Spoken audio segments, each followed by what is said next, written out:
Ini yang pegah Wahabian sebutan kepada pengikut Muhammad bin Abdul Wahab, Syekh bin Baz.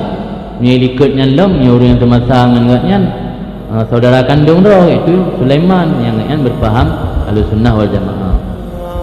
Kitab yang langsung kitab tauhid karangan Muhammad bin Abdul Wahab. Ini jelas bahawa dikafirkan orang yang melakukan tawasul, orang yang melakukan istighatsah, amaliyah yang kita kubutnya dalam pandangan orangnya dia kesyirik. Maka orangnya bagi tauhid lain, tauhid asma wa sifat, tauhid uluhiyah, tauhid rububiyah.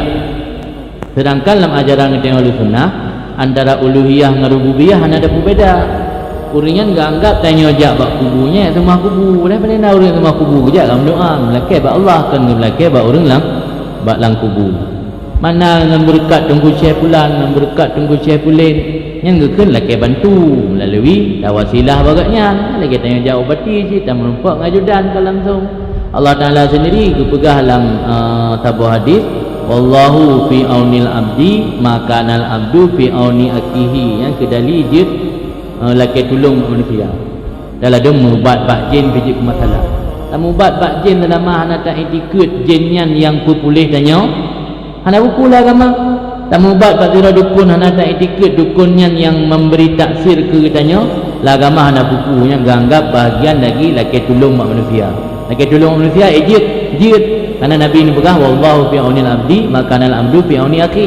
Kata anda ji laki tolong mak manusia hanjid, maka Nabi ni berkata bahawa Allah dalam dibantu ke manusia dalam manusianya dibantu ke saudara. Yang tanda dibantu ke saudara, naik laki bantu.